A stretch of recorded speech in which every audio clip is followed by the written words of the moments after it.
தமிழ் சினிமாவில் ஒரு நடிகன்னா எவ்வளவு பர்சனாலிட்டியாக இருக்கணும் அப்படின்னு ஒரு நடிகருக்கு உண்டான அனைத்து இலக்கணத்தையும் பெற்ற நடிகர் தான் ஜெயம் ரவி. அந்த மனுஷன் இப்போ ஒரு ஆடியோ லான்ச் மேடையில் பேசும்போது அவர் எல்லாரும் முன்னாடியும் நான் பப்ளிக்காக இப்போவே காலில் விழுந்து மண்டிட்டு மன்னிப்பு கேட்க தயாராக இருக்கேன் அப்படிங்கிற மாதிரியான ஒரு விஷயத்தை வந்து சொல்லியிருக்காரு. அதுதான் இப்போ எல்லா இடத்துலையும் பயங்கரமாக ட்ரெண்டிங் ஆகிட்டு இருக்கு. என்ன நடந்துச்சு, என்ன பிரச்சனை, இல்லை அந்த மனுஷன் என்ன சூழ்நிலையில் அப்படி சொன்னாருங்கிறத பற்றி தான் இந்த வீடியோவில் நம்ம டீட்டெயிலாக வந்து பார்க்க போகிறோம். அதுக்கு முன்னால் நம்ம சேனலை சப்ஸ்கிரைப் பண்ணாமல் இருந்தீங்கன்னா மறக்காமல் சப்ஸ்கிரைப் பண்ணிக்கோங்க. அப்போ தான் நம்ம சேனலில் போடக்கூடிய டெய்லி அப்டேட்ஸு, காசிப்பு, கிசுகிசு, வெளிவராத பல ஹிடன் ஸ்டோரிஸு இது எல்லாமே உடனுக்குடனே நீங்கள் தெரிஞ்சுக்க முடியும். ஜெயம் ரவி ரொம்ப நல்ல மனுஷன். அதாவது பந்தா இல்லாமல், தலக்கணம் இல்லாமல், தான் உண்டு தான் வேலை உண்டுன்னு வந்து இருந்த வந்து மனுஷன். ரொம்ப சைலண்ட்டாக வந்திருப்பார். பொதுவாகவே சில நடிகர்களை எல்லாருக்குமே வந்து பிடிக்கும். உதாரணத்துக்கு முரளி எடுத்துக்கிட்டிங்கன்னு நினச்சிக்கோங்களேன், அந்த நடிகனை எல்லாருக்குமே வந்து பிடிக்கும்.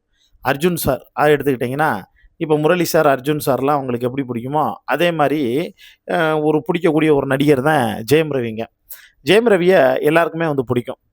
ஜெயம் ரவியினுடைய அப்பா எடிட்டர் மோகன் எல்லாருக்குமே வந்து தெரியும். அவருடைய அண்ணன் ஜெயம் ராஜா. அதாவது ஒரு சினிமாவில் ஒரு சிலர் அதாவது அண்ணன் தம்பியை வளர்க்குறதும், தம்பியை அண்ணன் வளர்க்குறதும் இந்த ஃபார்முலாவை வந்து ஃபாலோ பண்ணுவாங்க. இப்போ உதாரணத்துக்கு நீங்கள் வெங்கட் பிரபு எடுத்துக்கிட்டீங்கன்னு நினச்சிக்கோங்களேன். வெங்கட் பிரபு படத்தில் ஹீரோயின் இல்லாமல் கூட இருப்பாங்க. ஆனால் தான் தம்பி இல்லாமல் ஒரு படம் கூட வந்து பார்த்தோன்னா இருக்க மாட்டார். இதை சிவகார்த்திகேயனே ஒரு மேடையில் பயங்கரமாக வந்து கலாச்சிருக்காப்புல. அதே மாதிரி தான் ஜெயம் ராஜா எந்த ஒரு படமாக இருக்கட்டும், அது டப் பண்ணாலும் சரி, அதில் ஹீரோவாக தான் தம்பியை தான் வந்து நடிக்க வைக்கணுங்கிறதுல ரொம்ப கான்ஃபிடெண்ட்டாக தெளிவாக வந்திருப்பாப்புல. ஜெயம் ரவி அந்த மேடையில் பேசும்போது கிட்டத்தட்ட எனக்கு 46 வயசாக போகுதுங்க. இந்த 46 வயசில் அப்படியே பாதி ஒரு 23 வருஷம் நீங்கள் எடுத்துக்கிட்டீங்கன்னு நினச்சிக்கோங்களேன். அது முழுக்க முழுக்க நான் சினிமாவுக்காக வாழ்ந்தது, சினிமாவுக்காக வந்து அர்ப்பணித்தது. அன்னைக்கு ஒரு கோவத்தில் எமோஷ்னல் அப்படி வந்து பேசிட்டேன். ஏன்னா ஜெயம் ரவியினுடைய கதை எப்படின்னா, இந்த சொல்ல மறந்த கதைன்னு ஒரு படம் பார்த்துருப்பீங்க. அதில் மாமனார் மாமியார் வீட்டில் போயிட்டு இவர் வீட்டோட மருமகனாக இருப்பார். யார்? சேரன். அந்த மனுஷனுக்கு அங்கே கொஞ்சம் கூட மரியாதை இருக்காது. ஒரு கட்டத்துக்கு மேலே பொண்டாட்டியும் முழுக்க முழுக்க அப்பா அம்மாவுக்கு தான் வந்து சப்போர்ட்டிவாக இருப்பாங்க. அதனால வெக்ஸ் ஆகித்தான் அந்த மனுஷன் வீட்டை விட்டு வெளியில் வந்து வருவார். வெளியில் வரும்போது சும்மா இல்லை, காரி துப்பி செருப்பை கழட்டி அடித்து வந்து வெளியில் வந்து துரத்தி விடுவாங்க. அதே மாதிரி தான் ஜெயம் ரவிக்கு வந்து நடந்திருக்கு. ஜெயம் ரவி என்னென்னா நல்லா யூஸ் பண்ணிக்கிட்டாங்க அப்படின்னு சொல்லலாம். அந்த மனுஷன் நடித்தது, படத்தில் வந்து எல்லாமே இது பண்ணது, அந்த பணம், அந்த நடித்ததுக்கான சம்பளம், அது எல்லாத்தையும் வாங்கி பக்கா சேஃப்கார்ட் பண்ணி வச்சிட்டாங்க. ஏன்னா ஜெயம் ரவி மனசு வந்து இதுக்கு முன்னாடி பேசும்போது கூட, எங்கள் அப்பா அம்மா வந்து அர்ச்சனை போடும் கூட நல்லாருன்னு வந்து போடல, நீ நாசமாக போவா அப்படிங்கிற அந்த பாயிண்ட் ஆஃப் வியூவில் தான் வந்து சொல்லி தூவுனாங்க. அதான் இன்றைக்கி என் வாழ்க்கை அப்படி வந்து ஆயிடுச்சுன்னு ரொம்ப மனசு வந்து பேசினார்.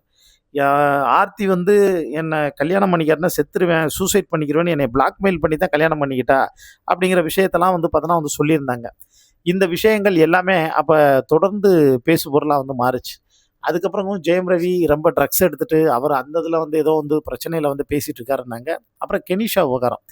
கெனிஷா திடீர்னு வந்துச்சு, திடீர்னு வந்து போச்சு. பாதியிலே வந்து போச்சு.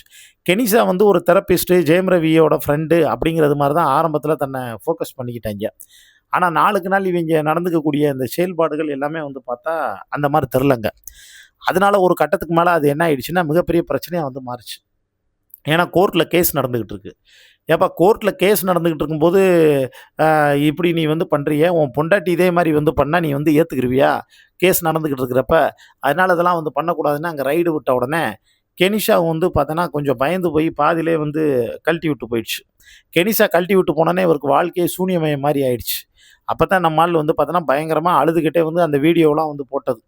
அவர் நான் என்ன பண்ணேன், யாருக்கு என்ன துரோகம் பண்ணேன், எத்தனை வாட்டி வந்து அடிப்பீங்க, இப்போ வரைக்கும் என் பிள்ளைங்களுக்கு படிக்கிறதுக்கு பணத்தை நான் தான் வந்து கட்டிகிட்டு இருக்கேன், பணம் வேணும், நீங்கள் ட்ரிப்பு போவீங்க, ஊர் சுற்றுவீங்கன்னு கடுமையான விமர்சனம்லாம் பண்ணியிருந்தாங்க. ஜெயம் ரவியோடைய மாமியார் வந்து சொல்லும்போது, புருஷன் பொண்டாட்டிக்கெல்லாம் தனித்தனி அக்கௌண்ட் இருக்கக்கூடாதுங்க, ஒரே அக்கௌண்ட்டாக தான் வந்திருக்கணும், அது கல்யாணத்துக்கு அப்புறம் அதில் என்ன ப்ரைவசி இருக்குது அப்படின்லாம் வந்து பார்த்தோன்னா வந்து பேச ஆரம்பித்தாங்க. இது முழுக்க முழுக்க மாமியாருக்கும் மருமகனுக்குமான பிரச்சனை. அதில் ஆர்த்தியும் அவங்க அம்மா கூட சேர்ந்துட்டு ஜெயம் ரவிக்கு ரொம்ப டார்ச்சர் கொடுத்ததுனால தான் அவர் கழட்டி விட்டு போயிட்டாரு அப்படிங்கிற அந்த விமர்சனங்கள் எல்லாமே ஒரு பக்கம் வந்து வர ஆரம்பிச்சதுங்க.